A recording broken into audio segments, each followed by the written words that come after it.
Hello everyone. इस video में हम लोग ये देखेंगे कि 71 और 72 बीपीएससी जो एग्ज़ाम होने वाले हैं उसका प्रिपरेशन कैसे करें और कहां से स्टार्ट करें। ये वीडियो उन लोगों के लिए है जो ऑलरेडी प्रिपरेशन स्टार्ट कर चुके हैं और वो लोग जो अभी सोच रहे हैं कि हमें 71 और 72 बीपीएससी देना है। इसमें हम लोग जो भी डाउट होते हैं इसके रिलेटेड कि सिलेबस क्या है, लाइक सिलेबस कैसे कवर करें, पीवाईक्यू का एनालिसिस कैसे करें, कौन सा रिसोर्स फॉलो करें, जैसे आपको एनसीईआरटी कैसे कवर करना है, स्टैंडर्ड बुक को कैसे कवर करना है और इसका कट ऑफ क्या जाता है, क्वेश्चन का पैटर्न क्या होते हैं। और इसमें हम लोग ये भी ट्रेंड देखें कि लास्ट 3 इयर्स का ट्रेंड कितना कट ऑफ गया है, वो सब सारा चीज़ हम लोग कवर करेंगे। Next move to the mains part. Mains का हम लोग GS1 और GS2 का रिसोर्स देखेंगे, इसका सिलेबस क्या होता है, ऑफिशियली सिलेबस क्या होता है, उसको कैसे कवर करें कि मैक्सिमम हम लोग मार्क्स गेन कर पाएँ। इसमें हम लोग ऐसे पेपर देखेंगे, ऐसे के लिए आपको क्या फॉलो करना है, ऐसे का पैटर्न क्या होता है, कितने मार्क्स के होते हैं और कितने वर्ड लिखने पड़ते हैं, सारा चीज़ हम लोग इसमें देखेंगे। लास्ट में हम लोग इसमें हम लोग ये भी देखेंगे कि इसके मेरिट के लिए कितने मार्क्स आपको लाना पड़ता है ना। जैसे ऑप्शनल पेपर है, ऑप्शनल पेपर का सिलेक्शन कैसे करें, उसमें कितने मार्क्स लाना पड़ रहे हैं, सिलेक्शन ऑप्शन पेपर में क्या क्या आते हैं, क्वेश्चंस का पैटर्न क्या है, निगेटिव मार्किंग है कि नहीं है, ये सब सारे डाउट हम लोग कवर करेंगे। उसके बाद में कंपलसरी पेपर जो हिंदी होता है, हिंदी कितने मार्क्स के होते हैं, उसके पैटर्न क्या होता है, उसमें क्या पूछे जाते हैं, कितने मार्क्स के आपको लाना है और इसका मेरिट लिस्ट में क्या ये इंक्लूड होता है कि नहीं होता है। उसके बाद में हम लोग ये भी देखेंगे कि इंटरव्यू सेक्शंस में इंटरव्यू का कैसे पैटर्न होता है और लास्ट में हम लोग ये देखेंगे कि अनलॉक बीपीएससी आपके इस जर्नी में क्या हेल्प कर सकता है। तो चलिए सबसे पहले इसको स्टार्ट करते हैं। आप सबको अनलॉक बीपीएससी में स्वागत है। सबसे पहले हम लोग ये देखेंगे कि जो बीपीएससी का जो पैटर्न होता है, प्रीलिम्स, मेंस और इंटरव्यू। तो पहले हम लोग प्रीलिम्स के रिलेटेड जो भी डाउट है, जो भी आपको जो भी मतलब कि इंफॉर्मेशन चाहिए, सबको देने का कोशिश करेंगे। तो बीपीएससी जो एग्ज़ाम होता है वो 3 स्टेज में होता है। आप सबको पता है कि जो प्रीलिम्स स्टेज होता है, जो स्क्रीनिंग होता है, फिर मेंस होता है, फिर इंटरव्यू होता है। जो प्रीलिम्स होता है एग्ज़ाम, उस वो ऑब्जेक्टिव टाइप का होता है, एमसीक्यू बेस होता है। अब प्रीलिम्स के बारे में हम लोग डिटेल जानते हैं। अब सबसे पहले ये है कि वेयर टू स्टार्ट, हम कहाँ से स्टार्ट करें प्रिपरेशन अपनी बीपीएससी के लिए, कहाँ से स्टार्ट करें। ठीक है, तो सब हम कैसे स्टार्ट करेंगे। सबसे पहले ये देख रहे हैं लाल बत्ती, अब तो लाल बत्ती हट गए है ना, बट ये एक आइकॉनिक है ना, आइकॉनिक कार होते हैं जो सबका ड्रीम होता है कि हमें ये मिले। ठीक है, तो प्रीलिम्स का सबसे पहले हम लोग देखते हैं प्रीलिम्स में नंबर ऑफ क्वेश्चंस क्या होते हैं। तो नंबर ऑफ क्वेश्चन जो होते हैं 150 होते हैं, 150 क्वेश्चंस होते हैं और मार्क्स जो होते हैं 150 मार्क्स के होते हैं। ये एमसीक्यू बेस्ड क्वेश्चंस होता है और इसमें निगेटिव होता है 1/3। पहले निगेटिव नहीं होते थे बट अब इसमें निगेटिव होते हैं, है ना। और 1/3 निगेटिव होता है। ये multiple choice A, B, C और D 4 ऑप्शंस का होता है क्वेश्चंस, है ना। इसमें आपके पास निगेटिव, इसका मतलब 1/3 का निगेटिव का मतलब क्या है। अगर आप 3 क्वेश्चंस, तीन जैसे 3 question, question 1, question 2 and question 3, 3 questions आप क्या करते हैं, अगर रॉन्ग करते हैं तो आपका एक क्वेश्चंस का मार्क्स आपके आपके मार्क्स से डिडक्ट हो जाता है, आपके मार्क्स को नहीं मिलेंगे। ठीक है, तो इस तरह से निगेटिव मार्किंग 1/3 बहुत होते हैं, तो इसको बहुत ध्यान से करना पड़ता है। उसके बाद में हम वेयर टू स्टार्ट, कहाँ से स्टार्ट किया, सबसे स्टेप वाइज स्टेप। पहले हम लोग क्या करेंगे, डाउनलोड करेंगे सिलेबस ऑफिशियल वेबसाइट। आपको डाउनलोड करने की जरूरत नहीं है, इस वीडियो में इंक्लूड किया गया है उस सिलेबस को, आप पीडीएफ ले सकते हैं, है ना। टेलीग्राम चैनल पे ज्वाइन होकर इसका पीडीएफ को आप ले सकते हैं। उसके बाद में प्रीवियस ईयर का ट्रेंड, प्रीवियस ईयर क्या होता है, मेन एकदम आपका आई ओपनिंग होता है, वो आपका आपका अंडरस्टैंडिंग को, पैटर्न को आप, क्योंकि बुक देखिए हिस्ट्री है, अब हिस्ट्री है तो आप हिस्ट्री को पता नहीं कितनी हिस्ट्री, हिस्ट्री में 3 पार्ट हो गया, मॉडर्न, एंशिएंट, मिडिवल, ये तीनों। अब तीनों में बहुत पढ़ना तो बहुत सारा, क्योंकि हिस्ट्री में पीएचडी भी होता है, आपके हिस्ट्री भी सिलेबस है। तो इससे आपको ये पता चल जाएगा प्रीवियस ईयर के कि कितना number of standard of questions आपका पता चल जाएंगे कि कितने कैसे आते हैं। उसके बाद में आप एनसीईआरटी का बुक, एनसीईआरटी जो है उसको कैसे कवर करते हैं। उसके बाद न्यूज़पेपर हो गया। और जब भी आप प्लान बनाए ना, रियलिस्टिक प्रैक्टिकल प्लान बनाए, आज बना बना दिया हमने 16 घंटा, एकदम मोटिवेटेड 16 घंटा पढ़ना है ना। तो ये नहीं होता है। आप रियलिस्टिक 8 घंटे का, 10 घंटे का, 7 घंटे का, 5 घंटे का प्लान बनाएं और उसको कंसिस्टेंटली फॉलो करें, ठीक है। तो उस पे टाइम टेबल मैनेजमेंट में तो हम लोग नेक्स्ट वीडियो में बात करेंगे। पहले हम लोग इसका स्टैंडर्ड पैटर्न को समझते हैं कि इस पैटर्न में होता क्या है। ये देख सकते हैं, ये जो आपके पास दिख रहा है स्क्रीन पे, ये बीपीएससी के ऑफिशियल वेबसाइट से ये सिलेबस को डाउनलोड किया गया है। और इसमें आप लोगों को देखिए जनरल जनरल साइंस है, करंट इवेंट हो गया, ठीक है, नेशनल, इंटरनेशनल और बिहार स्पेशल होता है ना, हिस्ट्री, ये सब सारा देख लेंगे आप। इसको क्या क्या सब मतलब सब टॉपिक कवर क्या है, ये पूरा सिलेबस आपके पास ऑफिशियल वेबसाइट से प्रीलिम्स के लिए इम्पोर्टेंट है। इसमें हम लोग ये देखते हैं जी, ये वाला जो टॉपिक है, जैसे साइंस हो गया, हिस्ट्री हो गया, ज्योग्राफी, पॉलिटी और इकोनॉमी। अब साइंस में 3 पार्ट हो गया, फिजिक्स हो गया आपके पास, फिजिक्स है, केमिस्ट्री है और बायो है। अब ये इसके लिए हम कौन सा बुक को फॉलो करें, स्टैंडर्ड जो बुक है उसको कैसे फॉलो करें। तो सबसे पहले इस बुक को आपको क्लास 6 टू 10th का आपको एनसीईआरटी को फॉलो करना है, ठीक है। इससे क्या होगा, 6 से क्यों बोला जाता है, क्योंकि आप अगर आर्ट्स बैकग्राउंड के हैं या साइंस बैकग्राउंड के, तो पहले जो आपने बचपन में पढ़ा है तो वो सारे कंसेप्ट को आप भूल जाते हैं और उस तरह से नहीं फॉलो करते हैं, ठीक है। तो उसमें आप कैसे इसको कवर करें, वो सारे चीज़, इससे आपको क्या होगा, जो भी पहले का जो कंसेप्ट है वो सब रिकॉल हो जाता है ना, और एक बेस बन जाता है और क्वेश्चंस यहीं से आते हैं, ठीक है। इसी इसी मतलब बुक से आते हैं। एनसीईआरटी मतलब कि आपके लिए बाइबल है, उसको आपको पढ़ना पड़ेगा। इसमें हम लोग ये भी देखेंगे, हम लोग एक कोर्स लेकर आने पड़ा है, उसमें हम लोग एनसीईआरटी का लाइन बाय लाइन कवर करेंगे, क्योंकि क्योंकि वो 6 क्लास का देते हैं, वो 6 क्लास के रिलेटेड है, बट आपको क्या क्या लेना है तो वो चीज़ हम लोग यहाँ पे कवर करेंगे, ठीक है। तो सबसे पहले ये हो गया आपके पास एनसीईआरटी का 6 to 10 एनसीईआरटी डाउनलोड कर लेना ऑफिशियल वेबसाइट से। अगर बुक है तो बुक ले लीजिए, तो आप सॉफ्ट कॉपी करते हैं तो ऑफिशियल वेबसाइट से आप लोग डाउनलोड कर सकते हैं, है ना। दूसरी बात, इसमें एडिशन में आप लूसेंट पढ़ेंगे। लूसेंट से क्या होगा, आपको ये वाला, इसमें कि देखिए, ये पता है कि एमसीक्यू बेस आता है, जो भी फैक्ट आप यहाँ पे भूल चुके हैं तो लूसेंट से क्या होगा, पूरा फैक्चुअल आपका इन्फॉर्मेशन हो जाएगा। और ये लूसेंट वो वाला लेना है कि सब्जेक्ट वाइज नहीं लेना है, साइंस का अलग नहीं, एक जो कंपाइल होता है आपके पास जैसे हिस्ट्री, ज्योग्राफी, इकोनॉमिक, पॉलिटी जो होता है, तो वो वाली बुक लेना है। उसमें क्या होगा, क्योंकि अगर सब्जेक्ट वाइज ले तो बहुत ज़्यादा बल्कि हो जाएगा। और ये भी ध्यान रखिए कि लूसेंट एमसीक्यू नहीं करना, एमसीक्यू वाला जो लूसेंट होता है उसको नहीं परचेज करना, वो टाइम आपका किल कर देगा, है ना। उससे कुछ आपको सिर्फ फैक्चुअल होता है, उसमें बहुत सारा एरर भी होता है। तो आप यहाँ से करेंगे कवर क्या बोलते हैं, फिजिक्स, केमिस्ट्री, बायो क्लास का, और एडिशन में लिसेंट करेंगे, उसके बाद प्रीवियस ईयर करें आप उसको, ठीक है। दूसरा हिस्ट्री। अब हिस्ट्री में भी 3 पार्ट है। अब आपके पास मॉडर्न है, मॉडर्न आपको पता है कि कौन सा पता करना है, स्पेक्ट्रम जो है, स्पेक्ट्रम को फॉलो करना है, स्पेक्ट्रम फॉलो कीजिए उसके लिए। दूसरा, आप यहाँ पे जो एंशिएंट होता है, ठीक है, एंशिएंट है और मिडीवल है, ये दोनों के लिए आप लूसेंट को फॉलो कर सकते हैं, है ना।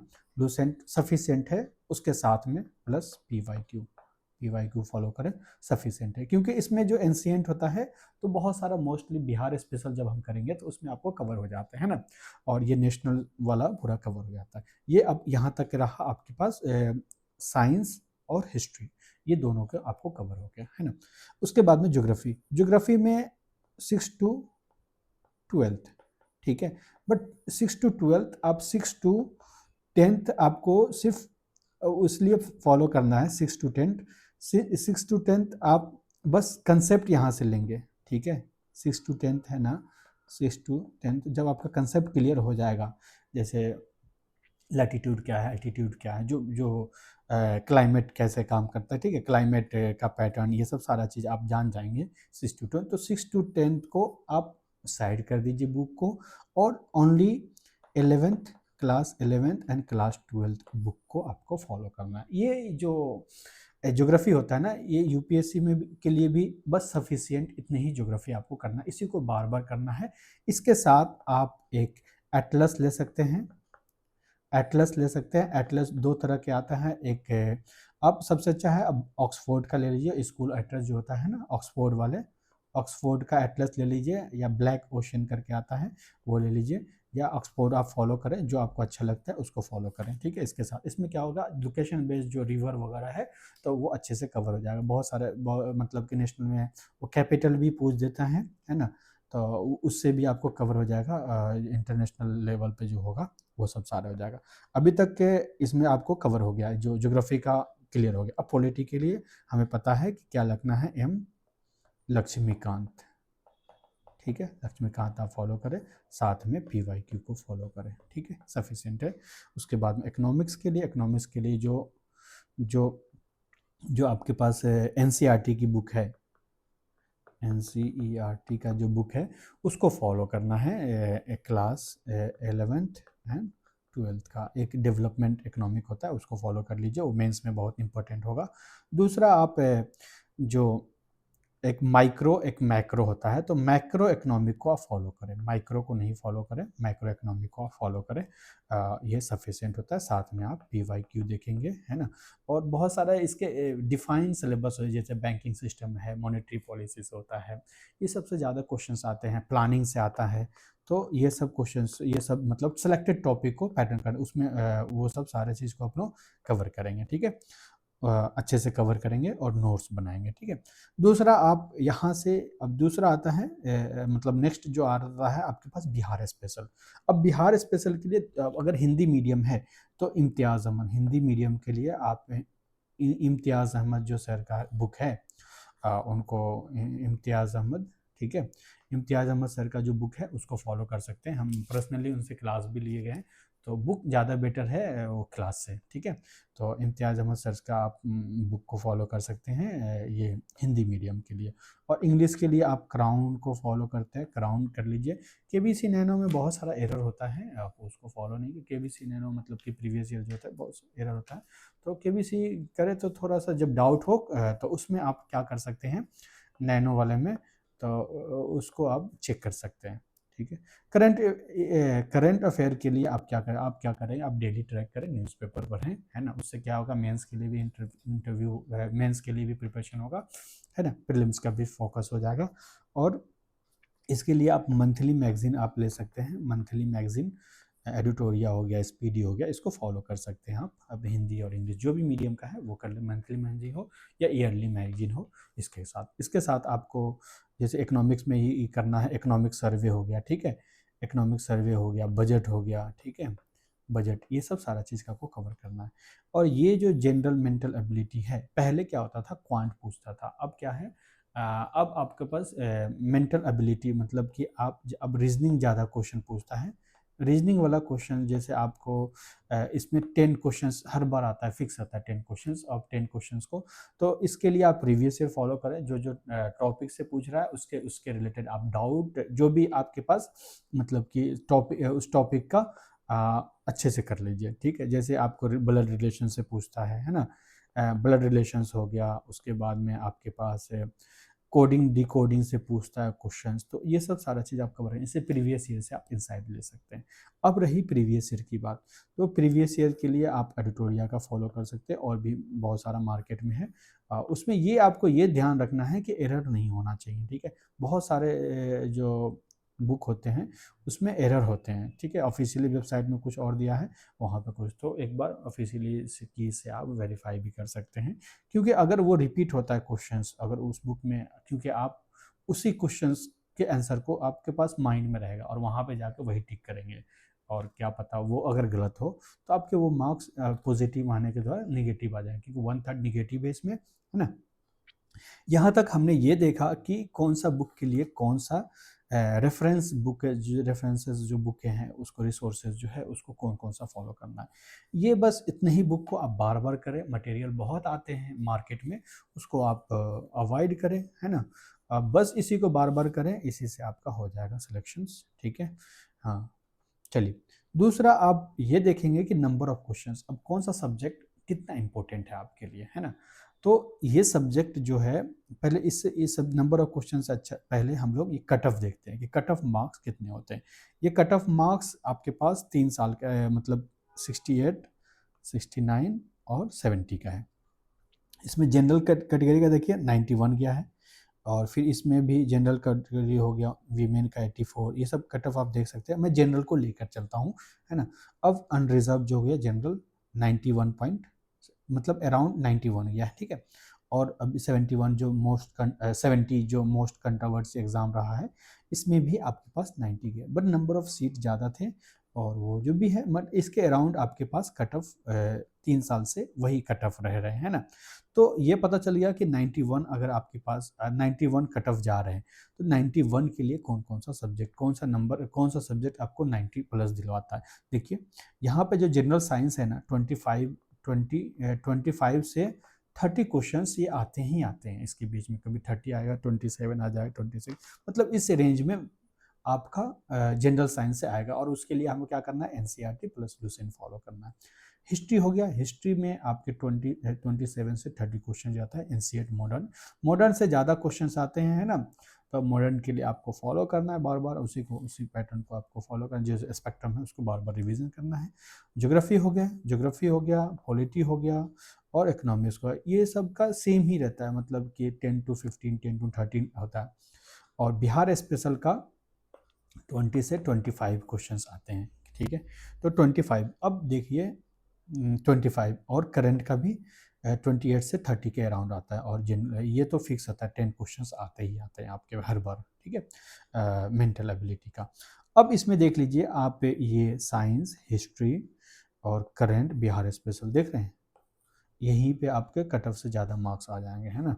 और उसके बाद ये मैथ है, तो ये तो आपके प्लस पॉइंट होता है ना, जो मैथ बैकग्राउंड का होता है उसके लिए थोड़ा सा प्लस पॉइंट का हो जाता है। और उसको छोड़े नहीं, अगर आप क्या मतलब कि 4-5 भी एटलीस्ट बनाने, जो अगर मैथ बैकग्राउंड नहीं है तो आप रीजनिंग अच्छे से करके 6-7 प्लस आप बनाने का कोशिश करें, क्योंकि इसमें ना आंसर चेंज नहीं होता है, ये एकदम फिक्स होता है। कहीं भी आप अगर हिस्ट्री में, करंट अफेयर में या कुछ में जाते हैं तो आंसर होता है, तो आंसर वेरी करता है, बट इसमें नहीं होता है, ठीक है। हाँ, उसमें हमने ये देखा था, ये सबसे पहले हमने ये कट ऑफ के बाद हमने देखा कौन सा सब्जेक्ट कितना इंपॉर्टेंट है, या आप इंपॉर्टेंट वाइज अब उसी तरह से आपको टाइम इसको मैनेज करना है। दूसरा नेक्स्ट हम लोग ये देखते हैं कि ये इसमें एग्ज़ाम जो पैटर्न है, जो चेंजिंग पैटर्न है, जैसे अनलॉक बीपीएससी आपका इसमें क्या हेल्प कर सकता है। अब इसमें बहुत सारे फ्री इनिशिएटिव यूट्यूब पे भी आने वाला है। यूट्यूब पे जैसे बिहार स्पेशल का हो गया, एनसीईआरटी को एनसीईआरटी लाइन बाय लाइन कैसे कवर करते हैं, और बहुत नॉमिनल चार्ज में, मतलब 200, 300 या 500 के अंदर में आपको कोर्स मिल जाएगा अनलॉक बीपीएससी की वेबसाइट में। अभी अंडर डेवलप है, जब डेवलप हो जाएगा तो आपको नोटिफाई कर दिया जाएगा। और इसमें आप ये एग्ज़ाम पैटर्न जो होता है, ये आपको ये रहा, अनलॉक बीपीएससी आपका हेल्प करेगा। और कोई भी आप टेलीग्राम चैनल पे आप ज्वाइन होकर वहाँ पे आप डेली जो एमसीक्यू सीरीज है उससे भी हेल्प ले सकते हैं वहाँ पे, ठीक है। और वहाँ बहुत सारा नोट्स भी दिए जाते हैं। और अगर कोई भी दिक्कत होता है तो आप मैसेज कर सकते हैं अनलॉक बीपीएससी को, उस वेबसाइट पे नंबर दिया हुआ है ना। चलिए, उसके बाद एग्ज़ाम पैटर्न है। एग्ज़ाम जो है ना डे बाय डे चेंज हो रहा है, ठीक है। अगर आप 67, 68, 69 और 70 लेते हैं, ठीक है, तो 68 और 69 ये तो थोड़ा सा यूपीएससी के पैटर्न पे हो गया, बट ये 71 थोड़ा सा ये फैक्चुअल ज़्यादा हो गया, है ना। तो अब ये सबको मैनेज कैसे करना, अब 71 जो आने वाला है या 72 है, तो अभी तक पता नहीं पैटर्न, बट हमें दोनों का ऐसे देखिए, सिर्फ 68 और 69 पे ही डिपेंड नहीं रहना है।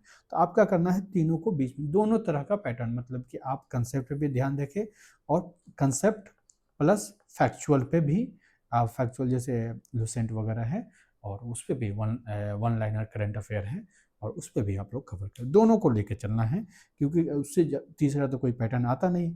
आपका फैक्चुअल पूछेगा या करंट, तो एग्ज़ाम आप एक बार दे दिए, तो अब बाहर जाना अफसोस करने से अच्छा है कि आप उसके लिए उसी दोनों तरह से आप प्रिपेयर्ड होकर जाएं, है ना। क्योंकि फिर अगर आप उसमें चूक जाते हैं तो फिर आपको 1 साल 1.5 साल इंतज़ार करना पड़ेगा, है ना। वो लाइफ में 1 साल ख़त्म हो जाते हैं आपके। नेक्स्ट, अभी तक जो हमने प्रीलिम्स के रिलेटेड जो भी हमने देखा है, होप आपको समझ में आ गया होगा, है ना। अगर अभी भी रह सकता है कुछ डाउट तो आप मैसेज कर सकते हैं उनको, ठीक है। अब देखते हैं नेक्स्ट, मेंस। मेंस में जो GS1, GS2 और ऐसे ये 3 पेपर होता है। और GS1 जो होता है 300 का मार्क्स होते हैं, 3 आवर्स के पेपर्स होते हैं, ठीक है।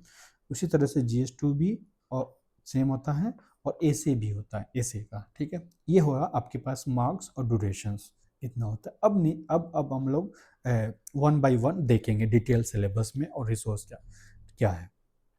ये देखिए, ये आपके पास जो सब्जेक्ट होता है, ये हमने ड्यूरेशन दे दिया, इसमें 300 का मार्क्स का होता है। इसमें आपको इंडियन हिस्ट्री और इंडियन कल्चर, इसमें मॉडर्न पूछा जाता है, मॉडर्न जो है ना, मॉडर्न हिस्ट्री पूछा जाता है, एंशिएंट मिडिवल नहीं पूछा जाता है ना। और कल्चर का जो पार्ट है, आर्ट एंड आर्किटेक्चर्स, वो वाला पूछा जाता है। और इसमें 3 सेक्शन होता है, ये सेक्शन 1, सेक्शन 2 और ये होता है सेक्शन 3। ये DI होता है, ये 72 मार्क्स के होते हैं, जो मैथ बैकग्राउंड के होता है या अच्छे से जो प्रैक्टिस करके जाते हैं। तो 71 जो DI जो ग्राफ होता है, जो pie graph, bar graph, line graph, ये सब सारे ग्राफ को आपको एनालिसिस करेंगे। मतलब बेसिक एलिमेंट्री मैथ होता है, उसी के बेसिस पे इसको सॉल्व करना होता है। इसमें आपको कैलकुलेटर अलाउ होता है, वो कैलकुलेटर आप ले जा सकते हैं, ठीक है। और ये रहा आपका करंट अफेयर। इसमें सबसे ज़्यादा इसमें जो जो डायनेमिक पार्ट होता है GS1 में, ये वाला करंट इवेंट और इंटरनेशनल जो IR रिलेशंस है, वो इम्पोर्टेंट मतलब कि ज़्यादा डायनेमिक। ये देखिए कि आप ये हिस्ट्री का और स्टैटिक्स का, ये दोनों में आप प्रेडिक्ट कर सकते हैं कि इस तरह के क्वेश्चंस आएंगे, बट इसमें थोड़ा सा मुश्किल हो जाता है सेक्शन 1 में। तो इसीलिए अगर इसमें DI में 72 और 72 आते हैं तो आपको इंटरव्यू कॉल आ जाते हैं। दूसरा, इसमें हम लोग ये देखेंगे इसका जो ऑफिशियल वेबसाइट से जो सिलेबस है, आप इसको सेव करके या प्रिंट आउट करा के आप सिलेबस को रख सकते हैं GS1, क्योंकि इसमें आपके वजह से मॉडर्न हिस्ट्री हो गया ना, culture, abroad history of mid 19th century, ठीक है, specially refer to the Bihar, ये सब सारे चीज़ जो इंडियन कल्चर हो गया, या फिर चंपारण मूवमेंट हो गया, है ना, ये सब सारा चीज़। उसके बाद में पर्सनालिटी है, जैसे गांधी जी हो गया, टैगोर, नेहरू, ये सब सारा चीज़ को आपको कवर करना पड़ेगा। और उसके बाद में ये भी देख सकते हैं आप कल्चर, पटना कलम, ये सब का एक नोट्स आप प्रिपेयर करें। देखिए, इसके लिए जो आपने सोर्स बताया है प्रीलिम्स में, सेम सोर्स आपको फॉलो करना है, इसके लिए कोई सोर्स नहीं करना है। और एक्स्ट्रा आप इधर से नेट वगैरह से, कोचिंग मटेरियल से आप इसको थोड़ा सा वैल्यू एडिशन कर सकते हैं, क्योंकि आपके पास 38 मार्क्स के होते हैं, 38 मतलब 400 टू 500 वर्ड में, तो इतना आपके पास कंटेंट होना चाहिए कि कोई अगर गांधी जी के बारे में पूछता है तो आप अपना लिख सकें, ठीक है। उसके बाद करंट इवेंट होता है और स्टैटिक्स वाला होता है पोर्शंस। ये रहा GS1 का पोर्शंस। अब GS2 में इंडियन पॉलिटी, ज्योग्राफी और साइंस टेक। देखिए, साइंस टेक इसमें थोड़ा सा सही रहता है, मतलब कि इसके, और इसमें साइंस टेक में क्या होता है, मेनली एप्लीकेशन बेस होता है, बेस होता है क्वेश्चंस में। इसमें आपको एप्लीकेशन बेस का मतलब कि nano tech, what is the use of nano technology, agriculture, health sector, how to remove the poverties in remove the poverties, ठीक है। तो ये सब सारा चीज़ आप इसको कवर कर सकते हैं इसमें, है ना। एप्लीकेशन बेस्ड क्वेश्चंस होता है, तो उसमें इसके लिए क्या करना है आपको, विजन आईएएस का वो आता है मेंस 365, उसको आप लेकर, और उसी से स्टैटिक्स और दोनों डायनेमिक जो मतलब कि नैनो टेक्नोलॉजी, बायोटेक्नोलॉजी हो गया, तो सारे को आप एप्लीकेशन बेस में आप नोट्स बना लेंगे, और वही आपके लिए सफिशिएंट हो जाएगा, ठीक है। और ये रहा इंडियन पॉलिटी, लक्ष्मीकांत जो पढ़ रहे हैं, और ज्योग्राफी और ये सब, ठीक है। तो ये थोड़ा सा स्टैटिक, इसके लिए भी आप कर सकते हैं काम, ठीक है। तो यहाँ तक कि आपने GS2 देखा। अब GS2 का ये सिलेबस होता है कि आपके पास ये क्या है ना, क्वेश्चंस फिजिकल, सोशल, इकोनॉमिकल, बहुत ज्योग्राफी जो पूछता है ना, इंडिया और वर्ल्ड, इंडिया और बिहार दोनों रिलेटेड पूछता है। उसके बाद में हमने ये देखा साइंस टेक का एप्लीकेशन, अप्लाइड एस्पेक्ट, मतलब एप्लीकेशन बेस में आप कैसे कैसे कर सकते हैं, ये सब सारा कवर है। उसके बाद में नेक्स्ट पार्ट जो होता है आपके पास एसे पार्ट। एसे में हम लोग ये देखेंगे, एसे में कि ये कितने मार्क्स, सबसे पहले ये देखिए कि 300 मार्क्स का होते हैं, 300 मार्क्स का होते हैं, और 3 आवर्स के पेपर होते हैं। इसमें 3 सेक्शन होते हैं, सेक्शन 1, सेक्शन 2, ठीक है, और सेक्शन 3। इसमें हम लोग सबसे पहले मोरल फिलोसफिकल जो होता है ऐसे हो जाता है ना, हाइपोथेटिकल हो गया, और ऐसे रिलेटेड टू जैसे एडमिनिस्ट्रेटिव इशू, डिजिटल इंडिया, ये सब सारा, बिहार सेइंग, प्रोवर्ब्स। तो फिलोसफिकल होता है, एप्लीकेशन बेस होता है ऐसे, ठीक है, साइंस से रिलेटेड ऐसे होता है, और बिहार में प्रोवर्ब। तो प्रोवर्ब क्या होता है, इंपॉर्टेंट प्रोवर्ब जो होता है ना, 100 150 तक आप याद कर ले।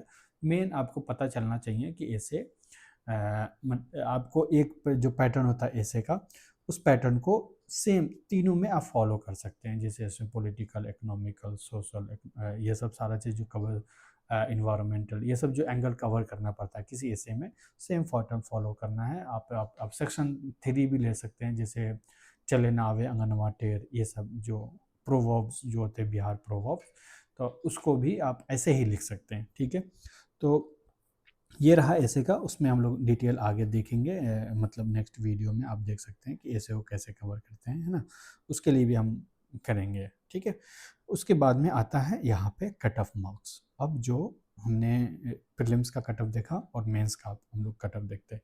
जब भी कट ऑफ मार्क्स बनते हैं ना, यही तीन, मतलब GS1, GS1, GS2 प्लस ऐसे, यही तीन सब्जेक्ट से, मतलब तीन सब्जेक्ट मिला कितना हुआ, 900 हो गया, कि 300 ईच हो गया। इसी 900 पे आपका कट ऑफ होता है। अब देखिए, अब रिजर्व जो मतलब 68 का है और 69 का, अभी 70 का तो अभी हुआ नहीं है ना, तो उसका कैसे पता चलेगा, तो जब आएगा तो फिर देखेंगे उसको, है ना। तो रिजर्व देखिए, अनरिजर्व का देखते हैं, जनरल कैटेगरी का देखते हैं हम लोग। तो जनरल कैटेगरी में 447 गया आउट ऑफ 900, है ना।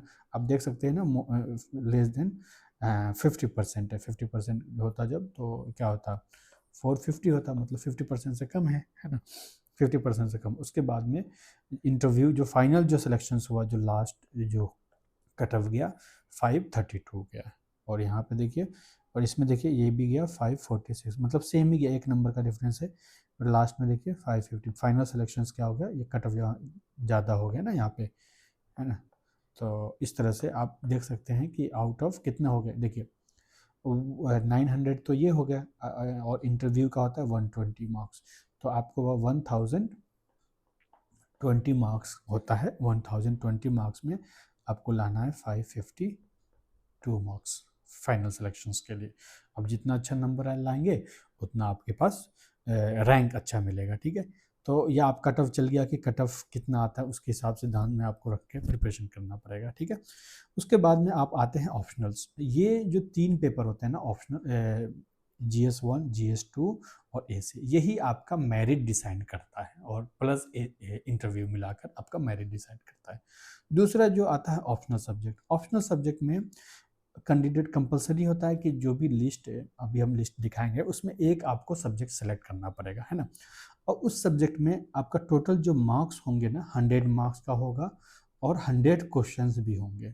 ठीक है, क्वालिफाइड नेचर्स होते हैं, और इसमें जो क्वालिफाइड नेचर्स होते हैं ना, क्वालिफाइड नेचर्स होते हैं, तो इसमें मिनिमम जो होता है 40%, मीन्स 40 मार्क्स आपको लाना पड़ता है ना, क्वालिफाई करने के लिए। आप पहले होता था मेंस का जो पेपर होते थे वो रिटेन होते थे, और वो मेरिट में जुड़ता था।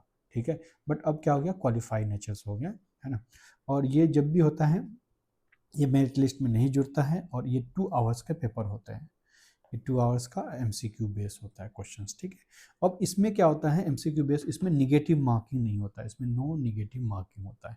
ठीक है, तो ये ध्यान रखना है कि आप कोई भी सब्जेक्ट ऐसा ले कि आपको एक्स्ट्रा पढ़ने की ज़रूरत नहीं पड़े। अब आप ले लेंगे मैथमेटिक्स, तो मैथमेटिक्स पता है कि ऑप्शनल का मार्क्स जुड़ेगा नहीं, तो आप एक्स्ट्रा मेहनत क्यों करेंगे आप मैथमेटिक्स में। अब GS का पेपर ले सकते हैं अपने अकॉर्डिंगली, या जो बैकग्राउंड है उसको सेलेक्ट कर सकते हैं।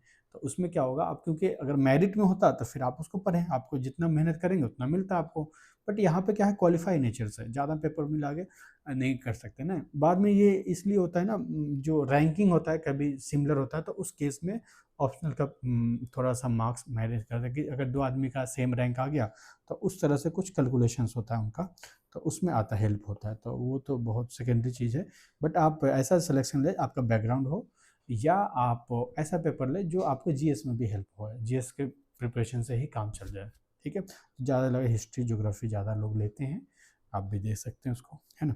उसको प्रीवियस ईयर मिलेगा, प्रीवियस ईयर पैटर्न आप देख सकते हैं। इसके लिए प्रिपरेशन के लिए क्या करना पड़ेगा, आपको प्रीवियस ईयर देखेंगे, और जो रेफरेंस बुक है उसको फॉलो करना पड़ेगा। ये आपके पास लिस्ट है, ये पूरा लिस्ट है, आप देख सकते हैं ऑप्शनल पेपर का, है ना। इसमें कोई भी एक सब्जेक्ट को आपको सेलेक्ट करना पड़ता है ना। उसके बाद में जो हमने बोला कि जिसका जो मार्क्स कितने लिखवा में, तो जनरल है उसको 40% लाना पड़ता है। बीसी जो कैटेगरी के लोग आते हैं उसमें 36.5 मतलब 36.5 मार्क्स लाना पड़ता है, इसको 34 मार्क्स लाना पड़ता है। और SC ST जो वीमेन है उसको 32 मार्क्स लाना पड़ता है। तो ये कैटेगरी वाइज कट ऑफ है, इसमें देख सकते हैं आपको मिनिमम आपको इतना अगर इसमें नहीं लेके आता है तो आपको मेरिट लिस्ट में नहीं होगा। नेक्स्ट जो आपके पास पेपर आता है वो हिंदी और कंपलसरी पेपर आते हैं ना। हिंदी जो मार्क्स होते हैं जो आपने 10th तक अभी जैसे बिहार के लोग होते हैं या हिंदी बेल्ट वाले वो हिंदी पढ़े होते हैं, हिंदी कंपलसरी पेपर होता है, वही बस आपके लिए सफिशिएंट है ना। और इसमें आपको जो शुद्ध रूप से कैसे आप व्यक्त करते हैं, ग्रामीण जो व्याकरण है उसको कैसे आप लिखते हैं, ये सारा इसमें क्या होता है।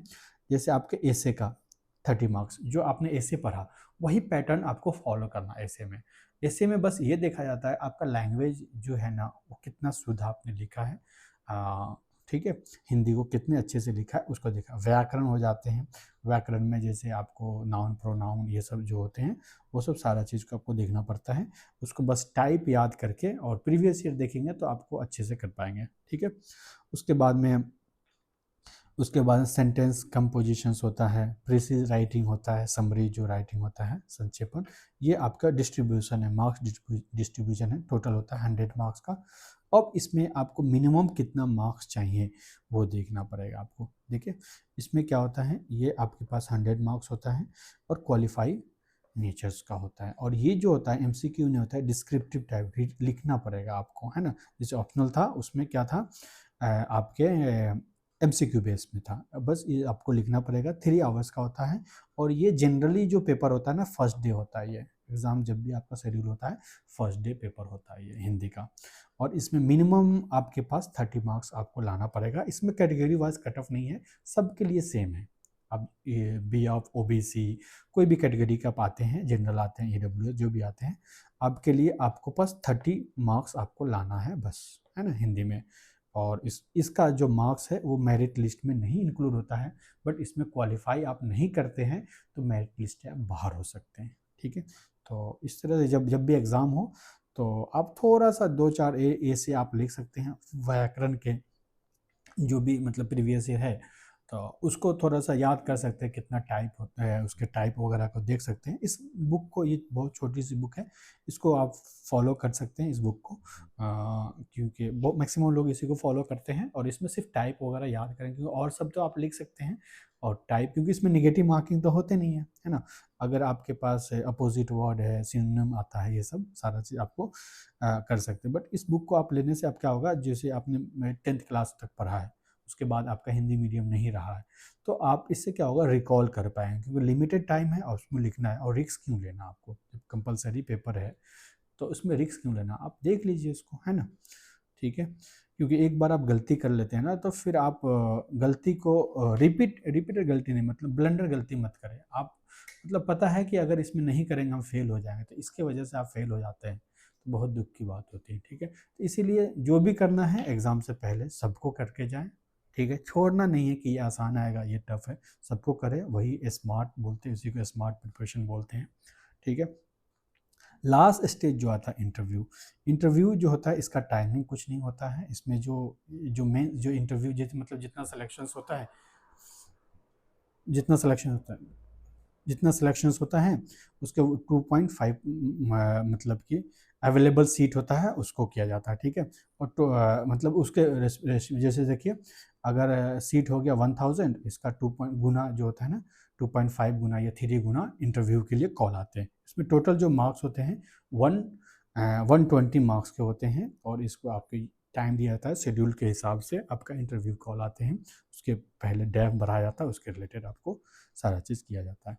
तो अभी तक हमने ये सारे चीज़ जो भी क्वायरी था मैंने सॉल्व करने के अपने एंड से कोशिश किया है। अगर आपके पास कोई अभी भी कुछ डाउट है उसके रिलेटेड, तो आप इस नंबर पे मैसेज कर सकते हैं, और ये टेलीग्राम ग्रुप से ज्वाइन होकर आप क्या कर सकते हैं, इस PDF को आप ले सकते हैं। ऑल द बेस्ट, और ठीक है, थैंक यू सो मच।